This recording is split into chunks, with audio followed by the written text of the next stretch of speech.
Saudara-saudara, di hari Jumat Agung ini kita memperingati kematian Tuhan Yesus Kristus. Kematiannya adalah bukti kasih Allah kepada seluruh umat manusia. Dia mengasihi kita sehingga dia rela menyerahkan hidupnya untuk mati demi terbayangnya hutang dosa kita. Dan saat ini, saudara-saudara, bersama-sama kita akan merenungkan firman Tuhan. Dan bacaan leksionari kita adalah 1 Yesaya 52 ayat 13 sampai dengan pasal 52 ayat 12, Ibrani pasal 4 ayat 14 sampai 16, Yohanes pasal 19 ayat 28 sampai 37, dan ini adalah merupakan bahan utama atau bahan khotbah untuk kita renungkan. Sebelum membaca dan merenungkan firman Tuhan itu, mari kita berdoa. Tuhan, tenangkanlah hati kami, ya Roh Kudus. Bantulah kami agar supaya kami boleh mengerti firman-Mu ini ketika kami membacanya dan merenungkannya. Agar supaya kami boleh kuat dan dengan demikian kami mampu menghidupkan firman Tuhan ini. Terlebih lagi dalam rangka memperingati kematian Tuhan kami Yesus Kristus di Jumat Agung ini. Ampuni dosa kami, dalam nama Tuhan Yesus kami berdoa. Amin. Yohanes pasal 19 ayat 28 sampai ayatnya yang ke-37. Yesus mati. Sesudah itu karena Yesus tahu bahwa segala sesuatu telah selesai, berkatalah ia, supaya genaplah yang ada tertulis dalam kitab suci, aku haus. Di situ ada suatu bekas penuh anggur asam, maka mereka mencucukkan bunga karang yang telah dicelupkan dalam anggur asam pada sebatang hisop, lalu mengunjukkannya ke mulut Yesus. Sesudah Yesus meminum anggur asam itu, berkatalah ia, sudah selesai. Lalu ia menundukkan kepalanya dan menyerahkan nyawanya. Karena hari itu hari persiapan, dan supaya pada hari Sabat mayat-mayat itu tidak tinggal tergantung pada kayu salib, sebab Sabat itu adalah hari yang besar, maka datanglah orang-orang Yahudi kepada Pilatus dan meminta kepadanya supaya kaki orang-orang itu dipatahkan dan mayat-mayatnya diturunkan. Maka datanglah prajurit lalu mematahkan kaki orang yang pertama dan kaki orang yang lain yang disalibkan bersama dengan Yesus. Tetapi ketika mereka sampai kepada Yesus dan melihat bahwa ia telah mati, mereka tidak mematahkan kakinya. Tetapi seorang dari antara prajurit itu menikam lambungnya dengan tombak dan segera mengalir keluar darah dan air. Dan orang yang melihat hal itu sendiri memberikan kesaksian ini, dan kesaksiannya benar. Dan ia tahu bahwa ia mengatakan kebenaran supaya kamu juga percaya. Sebab hal itu terjadi supaya genaplah yang tertulis dalam kitab suci, tidak ada tulangnya yang akan dipatahkan.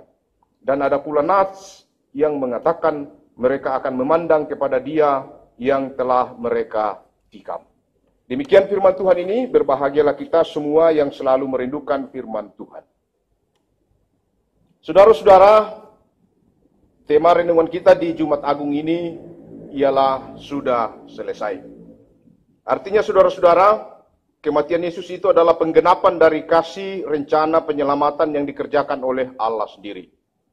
Kematian Yesus itu menebus manusia berdosa. Sudah selesai. Saudara-saudara, penderitaan dan kematian Yesus itu bersifat mengganti. Seharusnya manusia yang berdosa itu dihukum mati, tetapi Yesus menggantikannya.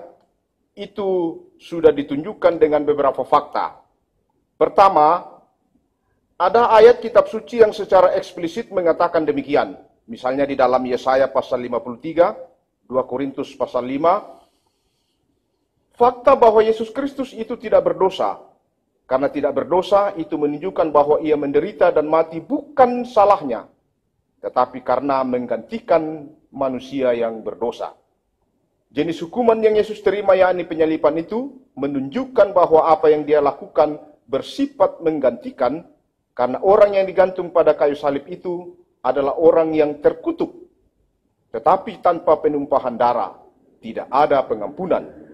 Karena dia mengalami itu demi kita yang digantikannya. Karena kita adalah orang yang terkutuk, makanya dia menggantikan kita sebagai orang yang terkutuk. Dia mengalami penderitaan yang luar biasa. Mulai dari peristiwa di dalam Taman Getsemani, diadili, dicambuk, Lalu penderitaan berjalan ke bukit Golgota. Nah, saudara-saudara, di injury time, saat Yesus tersalib, dia berkata, sudah selesai. Yohanes 19 ayat 30. Saudara-saudara, kata ini yaitu sudah selesai adalah perkataan yang powerful harus kita renungkan. Sekali lagi, perkataan sudah selesai ini adalah perkataan yang powerful harus kita renungkan. Perkataan terakhir dari 7 perkataan salib sudah selesai. Dalam bahasa Yunani ditulis dengan kata telestai. Ini saudara-saudara menggunakan tenses perfect yang berarti penebusan itu telah dilaksanakan sekali untuk selamanya dan efeknya terasa hingga kini.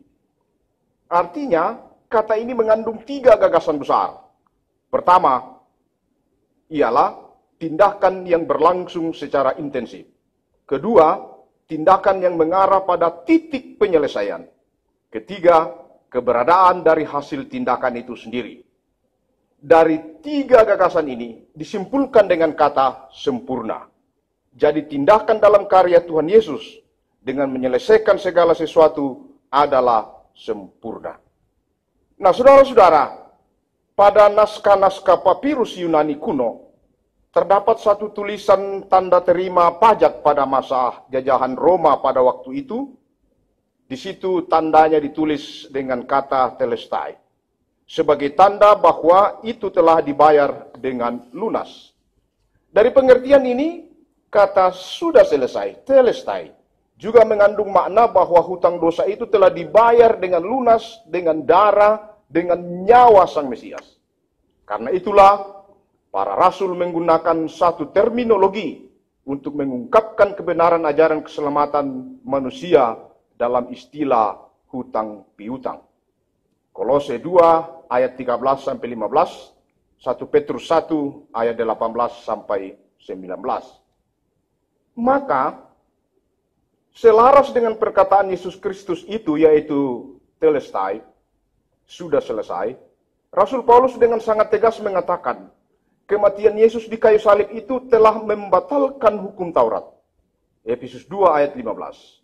Dan di dalam kiasan yang lain, Paulus menulis, ia menghapuskan surat hutang. Kolose 2 ayat 14. Dengan cara itu, Tuhan Yesus telah pula meluncuti pemerintah-pemerintah dan penguasa-penguasa yang menunjuk kepada penaklukan kepada kuasa iblis. Jadi saudara-saudara, sudah selesai, telestai, mengandung makna yang sangat dalam, bahwa segala urusan dengan dosa telah selesai. Ini sering diistilahkan penebusan dosa. Dan kenapa dosa itu harus ditebus? Nah, saudara-saudara, hampir semua paham di seputaran dosa berpendapat bahwa manusia yang berdosa itu atau dosa manusia itu harus ditanggung oleh manusia itu sendiri dan membayar dosanya sendiri.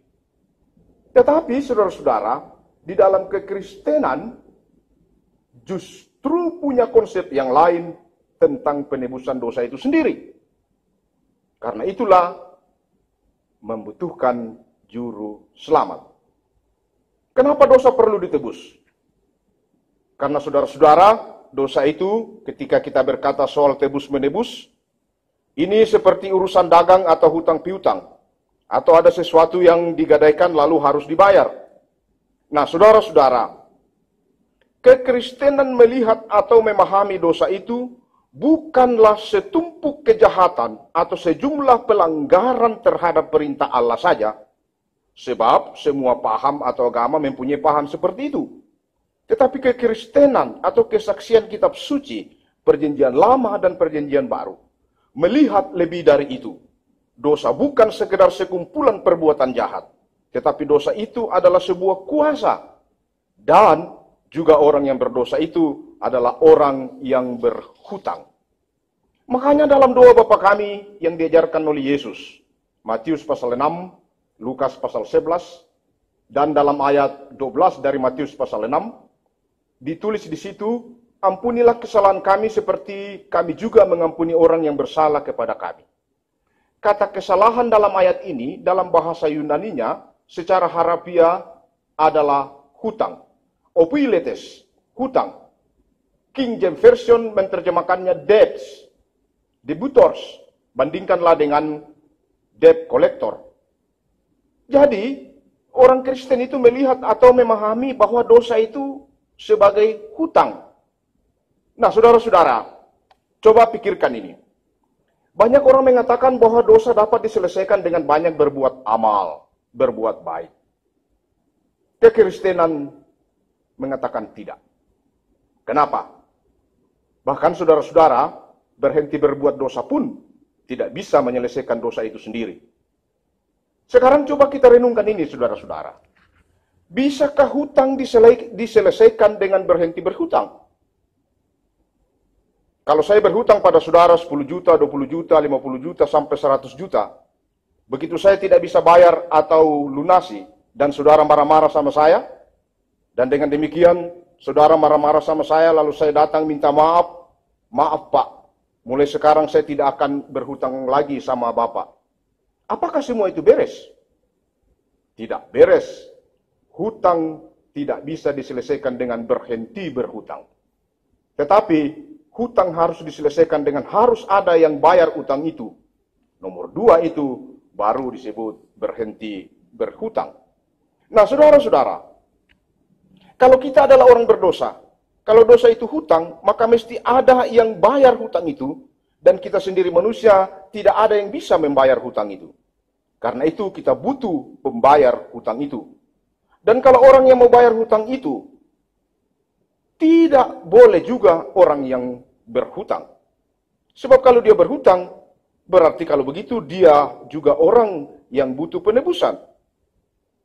Kalau begitu, yang jadi penebus dosa harus orang yang tidak berdosa atau tidak berhutang.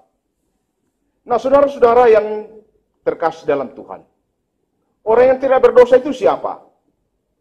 Semua manusia berdosa, dan satu-satunya manusia yang tidak berdosa adalah Yesus Kristus, layak jadi penebus dosa.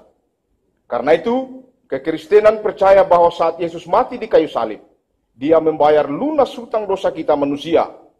Karena itu Paulus dalam Kolose pasal 2 mengatakan, Dia telah memakukan surat hutang dosa kita di atas kayu salib. Kolose pasal 2 ayat 14. Dengan menghapuskan surat hutang yang oleh ketentuan-ketentuan hukum terdakwa dan mengancam kita, dan itu ditiadakannya dengan memakukannya pada kayu salib. Saudara-saudara, mengapa harus Yesus? Mengapa harus Yesus yang membayar dosa atau hutang dengan kematian atau dengan darahnya? Saudara-saudara, sebagaimana kita paham bahwa hukum kekudusan Allah adalah upah dosa adalah maut. Roma 6 ayat 23a. Suatu kematian kekal. Semua manusia telah berdosa dan karenanya kita telah dihukum mati dalam dosa kita. Istilah populernya, kita semua adalah orang mati yang sedang berjalan. Istilah Alkitabnya, engkau dikatakan hidup padahal engkau mati. Wahyu 3 ayat 1. Atau bisa dengan kata lain, orang-orang mati menguburkan orang-orang mati. Matius pasal 8. Apabila kita ingin terlepas dari vonis mati itu, tidak bisa tidak, kita harus membayar harga pengampunan yang setimpal, yaitu membayar dengan nyawa, sesuai dengan tuntutan hukum Taurat. Nyawa ganti nyawa.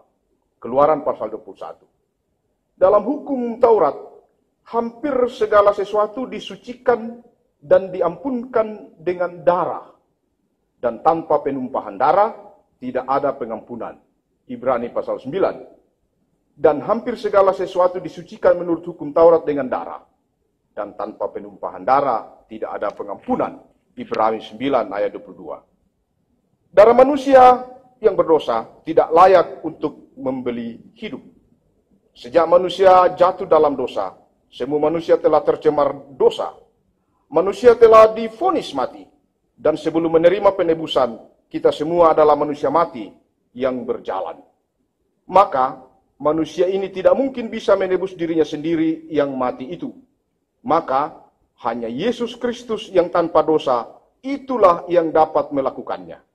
Yaitu Allah yang dengan sengaja memilih dirinya dilahirkan ke dalam dunia dan tinggal di tengah-tengah dunia ini bersama dengan manusia untuk menemui kematian lewat penyalipan demi dapat menebus harga kekal itu bagi kita, harga kematian kekal itu bagi kita manusia yang berdosa. Nah, saudara-saudara, khusus mengenai harga, Alkitab menyebut harga itu adalah harga yang lunas, yang tuntas menebus hutang. 1 Korintus pasal 7 ayat 23, kamu telah dibeli dan harganya telah lunas dibayar, karena itu janganlah kamu menjadi hamba manusia. Hutang itu memperbudak manusia, manusia menjadi budak dari dosa. Yesus Kristus telah memerdekakan kita dari dosa dengan pembayaran dengan harga darahnya yang sangat mahal itu. Dan ini adalah pembayaran dengan suatu harga yang lunas. Kemerdekaan hakiki yang dibutuhkan semua manusia adalah kemerdekaan dari dosa. Kemerdekaan dari kuasa-kuasa dunia ini. Yang menjadikan kita menjadi budak dosa adalah hutang dosa itu sendiri. Dan hal yang memperbudak itu digambarkan dengan surat hutang sebagaimana dalam Kolose 2 ayat 14 sampai 15. Dengan menghapuskan surat hutang yang oleh ketentuan-ketentuan hukum mendakwa dan mengancam kita, dan itu ditiadakan dengan memakukannya pada kayu salib. Ayat 15. Ia telah melucuti pemerintah-pemerintah dan penguasa-penguasa dan menjadikan mereka tontonan umum dalam kemenangannya atas mereka. Kita memahami, saudara-saudara, bahwa dosa adalah hutang. Maka pengampunan dosa ibarat seorang yang punya hutang tetapi dianggap lunas. Di dalam ayat 2 di atas, saudara-saudara, di dalam itu Paulus memberikan kiasan berkaitan dengan hal tersebut. Tuhan Yesus Kristus telah melunasi surat hutang dosa secara sempurna, yaitu dengan cara apa? Dengan mati di kayu salib. Dengan iman kepada Kristus kita telah menerima surat pembebasan hutang. Kita tidak menjadi hamba dosa, budak dosa yang risikonya adalah kematian kekal. Apa yang dilakukan Kristus di kayu salib dengan darahnya itu adalah suatu tindakan yang tuntas. Selesai. Sudah selesai. Telestai. Suatu perbuatan satu kali untuk selamanya. Dalam penulisan ayat-ayat itu, Paulus mempunyai dasar yang kuat untuk mengacu kepada perkataan Tuhan Yesus sendiri, di mana dengan tegas di kayu salib ia berkata, sudah selesai. Yohanes 19 ayat 30. Sesudah Yesus meminum anggur asam itu, berkatalah ia, sudah selesai. Lalu ia menundukkan kepalanya dan menyerahkan nyawanya. Saudara-saudara, Injil itu adalah kabar baik. Berita kesukaan besar untuk seluruh bangsa yang oleh malaikat Gabriel disebut sebagai lahirnya seorang penyelamat umatnya. Penebus yang berkorban nyawa bukan sekedar pemberita. Sekali lagi, penebus yang berkorban nyawa bukan sekedar pemberita. Yang oleh Yohanes Pembaptis disebut anak domba Allah atau anak kurban. Yohanes 1 ayat 29. Alkitab mengatakan bahwa Yesuslah Sang Mesias yang dilambangkan sebagai anak domba yang tak bernoda, yang menjadi korban penebusan dosa. Dan misi kedatangan Yesus, saudara-saudara, untuk mati sebagai korban, berkali-kali dinyatakan oleh Yesus itu sendiri. Seperti Markus 10 ayat 45, anak manusia juga datang untuk memberikan nyawanya menjadi tebusan banyak orang. Yohanes 10 ayat 11. Akulah gembala yang baik. Gembala yang baik memberikan nyawanya bagi domba-dombanya. Yohanes 15 ayat 13. Tidak ada kasih yang lebih besar daripada kasih seorang yang memberikan nyawanya untuk sahabat-sahabatnya. Sebab inilah darahku, darah perjanjian yang ditumpahkan bagi banyak orang untuk pengampunan dosa. Matius 26 ayat 28. Saudara-saudara, Kedatangan Allah yang berinkarnasi ke dunia ini di dalam Yesus Kristus mempunyai misi yang sangat jelas dan memenuhi segala maksud Allah untuk penyelamatan manusia. Dengan demikian, kabar baik atau Injil yang dibawakannya adalah penebusan dengan darahnya sendiri. Mengenai hal tersebut, Yesus Kristus juga bukan hanya bicara sendirian, namun perkataan-perkataan itu dengan maksud yang sama. 700 tahun sebelum itu telah dinubuatkan oleh Nabi Yesaya. Yesaya 53 ayat 10. Tetapi Tuhan berkehendak meremukkan dia dengan kesakitan. Apabila ia menyerahkan dirinya sebagai korban penebus salah, ia akan melihat keturunannya. Umurnya akan lanjut dan kehendak Tuhan akan terlaksana olehnya. Masih ada banyak sekali lagi fakta dan nubuat dan tidak dapat dibantahkan berkenaan dengan penyerahan nyawa atau penyaliban Yesus yang sudah diungkapkan 700 sampai 1000 tahun sebelum lahir Yesus. Seperti dalam Yesaya 53, saudara-saudara, seorang yang ditikam karena kejahatan kita, seorang yang menyerahkan nyawa untuk menanggung dosa banyak orang. Nubuat Daud tentang penyaliban dan juga saudara-saudara disusul dengan pembagian pakaiannya, semuanya digenapi di dalam penyaliban. Saudara-saudara, demikianlah cara Allah yang mulia dalam membereskan hutang dosa manusia. Meski si pelaku dosa adalah manusia, namun dia sendirilah yang mengambil alih tuntutan kematiannya. Dengan cara dia sendiri yang mati untuk sebuah vonis mati yang seharusnya ditanggung oleh manusia. Semua sudah selesai, sekali untuk selamanya. Nah, saudara-saudara, apa aplikasi dari perenungan tentang Jumat Agung ini dalam sorotan tema sudah selesai? Atau dengan kata lain, apa respon manusia? Apa respon dunia terhadap pelunasan hutang dosa ini yang kita peringati kejadiannya lewat Jumat Agung? Tindakan apakah yang harus dilakukan manusia agar dia bebas dari vonis kematian kekal akibat dosa? Saudara-saudara, lawan dari kematian kekal adalah kehidupan kekal. Penjelasan-penjelasan yang sudah dijelaskan tadi memberikan pengertian kepada kita yang cukup bahwa konsekuensi dosa itu ialah mati. Dan bukan mati secara fisik saja, tetapi kematian yang sifatnya kekal. Dan Allah menawarkan kepada manusia agar dia bebas dari kematian kekal. Akibat dosa dan penawarannya ini karena semata-mata oleh kasih-Nya. Manusia hanya perlu meresponnya dengan sikap percaya atau beriman. Yohanes 3 ayat 16. Karena begitu besar kasih Allah akan dunia ini, sehingga ia telah mengeruniakan anaknya yang tunggal, supaya setiap orang yang percaya kepadanya tidak binasa, melainkan beroleh hidup yang kekal. Saudara-saudara, bahwa walaupun keselamatan itu ditawarkan, tetapi harus ada respon dari manusia, yaitu dia harus percaya. Dan inilah satu-satunya tindakan yang harus dilakukan oleh manusia itu, bahwa dia harus percaya untuk mendapatkan keselamatan, atau untuk mendapatkan hidup yang kekal. Saudara-saudara yang dikasihi Tuhan, penebusan dari Yesus Kristus berdampak pada keselamatan dan kehidupan yang kekal. Suatu anugerah yang paling mahal dan mulia sejak kejatuhan manusia dalam dosa. Penebusan itu ditawarkan bagi semua orang. Dan penawaran ini memerlukan respon manusia. Adakah manusia merespon penawaran itu? Jenis tindakan yang disyaratkan oleh Allah sederhana saja, saudara-saudara. Bukan melakukan syarat amal ibadah agamawi yang rumit, yang harus melibatkan tindakan pekerjaan berat, harus melakukan ini dan melakukan itu. Tindakan ini juga memerlukan pengeluaran dan tenaga serta biaya. Tindakan yang diperlukan sungguhlah sederhana. Yang diperlukan hanyalah respon. Dan respon itu adalah sikap percaya.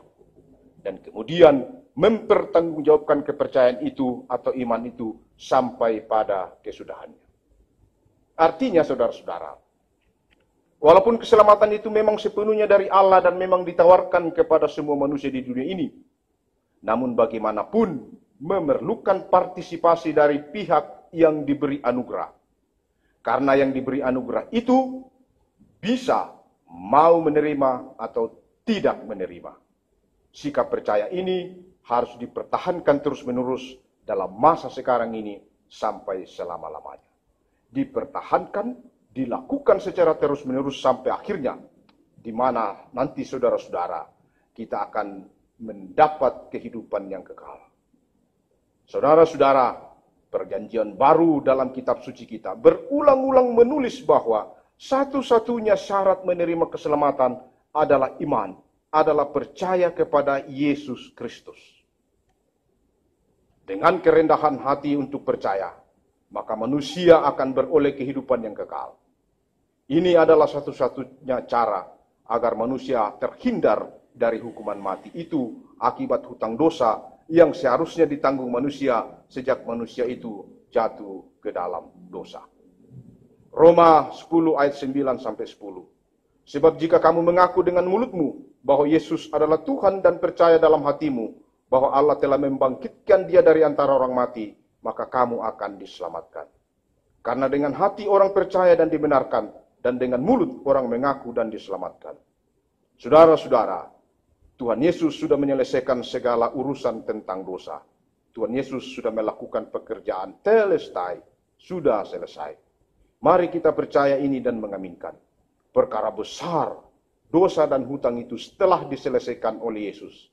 Apalagi persoalan-persoalan kecil dalam hidup ini, termasuk pergumulan-pergumulan kita.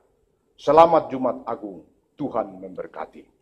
Saudara-saudara, mari kita berdoa. Tuhan, terima kasih untuk perlindungan ini. Roh Kudus, bantulah kami agar supaya kami bisa memaknainya dan menghidupkan ini di dalam kami menghayati, merenungkan, dan memperingati kematian Tuhan kami. Bahwa kematiannya itu adalah menebus dosa kami. Kematiannya itu mengganti kami, orang yang berdosa ini. Ampunkan dosa kami, dalam nama Yesus. Amin.